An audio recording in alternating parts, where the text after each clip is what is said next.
There is one driving-related issue that poses more potential threat to passenger lives than any other, and affects more drivers than any other driving issue. In fact, it's likely to have affected 9 out of 10 drivers today, this week, and this year.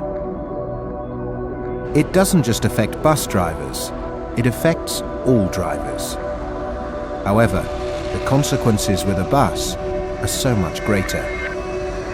It's incredibly dangerous, and yet incredibly simple. The problem is when drivers switch into autopilot.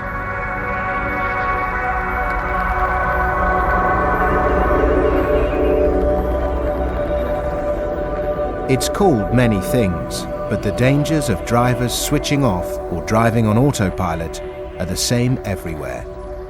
It only takes a diversion, or when a driver or engineer is running light to the garage, for them to be exposed to a huge potential danger, and a moment's loss of concentration can have a lifelong effect.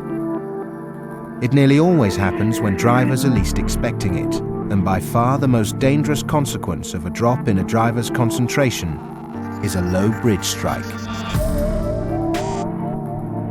Edwin Afeni has been driving buses for 15 years. In 2004, he was working as a spare driver and was asked to go and change a bus. He dropped off a single-decker and returned on the same route with a double-decker. It was midnight, 12 o'clock, so I was rushing. I went with the single-decker on the same bridge when I was going to Crouchen. And when I'm coming back, I thought I'll go through. I didn't think about that it's a double-decker or single-decker, because I went there with that single-decker and I hit the bridge and I heard a heavy noise, like a bomb, strong noise. And I said, oh my God, what have I done? I start shaking. I went upstairs, it's a double-decker, and I can see the whole roof. I don't know, I just start tears, crying. Why this has happened? Why this has happened? And I called them the radio, and they asked me to call the police, and I called the police. I'm still shocked because all my mind is get back to the yard and do the job. You went through that way, go back to this way. If there had been passengers on the top deck, the people that sit in the front, I don't know, God knows. Bridge strikes cost Network Rail an unbelievable £12 million a year in the UK. Another £8 million is spent on London Underground bridges, as well as a staggering estimated £100 million on third-party claims in London alone. Not to mention the cost of repairing buses. And all these costs end up with the bus companies. Every bridge strike leads to major disruption of railway, underground and road traffic, not forgetting the biggest potential cost of all, human life. Fortunately, so far a majority of low bridge strikes have happened while drivers are out of service. But the consequences of a bridge strike with an upper deck full of passengers don't need to be explained to anybody. I would dread to think, I haven't heard of a bridge strike where someone's been killed on the upper deck yet. But it's only a matter of time if buses keep hitting bridges. Bridge strikes have been an identified risk for the transport industry for years. But one of the most frightening facts is that the number of bridge strikes is increasing each year.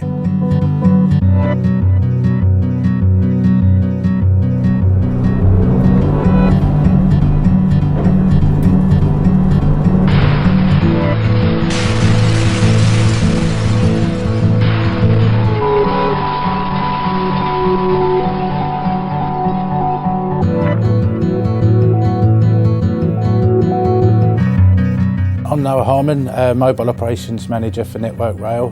Been in the rail industry for 16 years now. I've attended over 40 bridge strikes within the last 5 years. A bridge strike happens within Great Britain every 4.5 hours on average. It's over 2,000 bridge strikes a year. The last bridge strike I attended was a bus, double-decker bus, had gone underneath the bridge, completely lost its roof. The bottom half of the bus had made it through the bridge the other side. The roof was knocked off. It was a metal bridge and it just sliced the top of the bus off. There were passengers on top of that bus. You think, my God, there must be someone injured in this. For passengers, being on a bus involved in a low bridge strike can be, at best, traumatic, and at worst, fatal. I don't know which would be worse for the passengers on the bus, whether the bus coming completely out the other side of the bridge where they can just see the open air above them, or whether that bus is stuck underneath the bridge and there's not much room for them at all. They've got the bridge there and they're still in their seats. But it's not just passengers who are at risk of serious injury. The impact on the driver is often more than just physical. Drivers tend to be in a state of shock after their vehicles hit the bridge. They're immediate, if they can talk, a lot of them can't talk because they're in such a state of shock, is what's going to happen to me? Am I going to lose my job? Am I going to get prosecuted? Will I lose my licence? Some drivers are injured in the bridge strike incidents. The vehicle can topple over, it can land on another vehicle. The worst bridge strike incident I've been to has been on a bridge, we call them skew bridges, that go across the road at an angle. The vehicle will come along, strike that bridge, and it will topple over. I went to one of those and the vehicle had landed on top of a car on the other side of the road. Now, the driver of that vehicle and the vehicle that he'd landed on were trapped in there for over an hour, having to stare at somebody for an hour unconscious. Your vehicle's on top of their vehicle. You're looking down at them unconscious and you're thinking, I've caused this.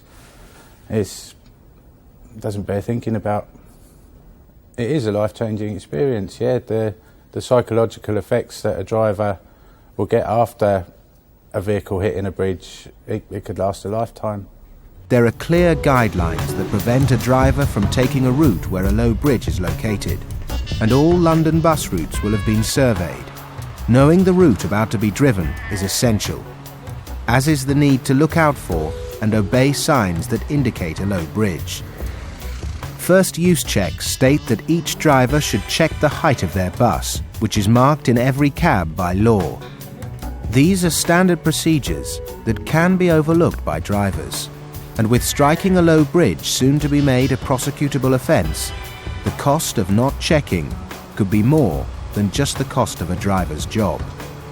We've been trying various electronic gadgets like putting warning devices on the buses, and we try to put a lot of signs before the bridge about the height of the bridge.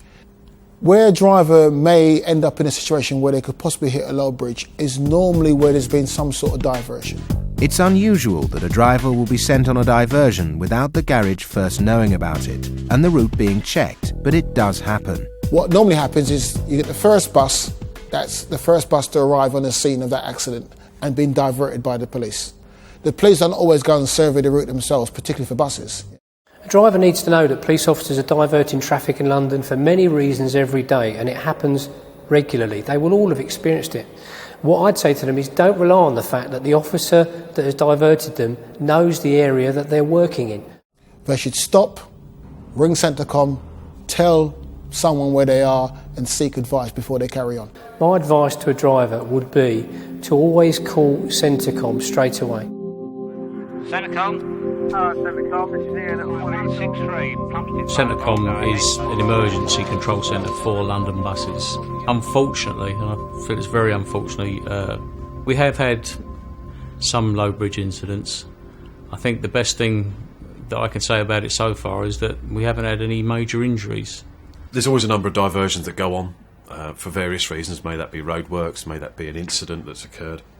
Most of those diversions are checked prior to them being implemented, but it's always important to check for low bridges. If you come across something that you're not totally happy with, then to call into Centrecom and we will check that for you. Even if sent off route by a police officer, for some reason, maybe a road closure up in front of them, they're approaching anything that they're unhappy with, to pull the bus to the side of the road and call us immediately. We do have a list of all the low bridges in London. Drivers of any vehicle have enough to deal with concentrating on what's happening in front of them, without having to worry about what's going on above their heads. But with bus drivers, this can't be the case. As professional drivers, it's essential that they're aware of the height of their bus. in the same way that they're aware of the width and length of the vehicle. There are a lot of problems with driving a high bus in London, particularly because there are so many low bridges, and consequently, if a bus driver is offline, going back to the depot, isn't on their normal route, that's when these things can happen. They spend a lot of their time both driving their own vehicle as well as a vehicle for work. And sometimes the brain just confuses which they're doing at that particular time. Nobody wants bridge strikes. The railways, TfL, drivers, the bus companies, and most of all, the passengers. But it's an ongoing problem that needs to be addressed. What's for sure is that everybody who drives a bus is exposed to this risk. Low bridge strikes happen in London basically because the driver loses concentration and is in autopilot. It's very serious. It's obviously potentially fatal, especially if he has people on the upper saloon. It's something that I don't think any driver would like to have on his conscience. As a driver or an engineer, you are ultimately responsible for your vehicle and your driving, and so it's also down to you to think of ways to avoid the situation. Ways that ensure that you're constantly aware of the height of your bus, that you take notice of and obey road signs, and that you know your route. And if you're in any doubt, you should immediately call Centrecom using the Code Red system. Until it happened to the person, it won't know. You know, they won't take it serious. Well, bridge strikes do happen. They happen a hell of a lot of the time, and no driver should ever think that it's never going to happen to him. Everybody thinks that. They do happen.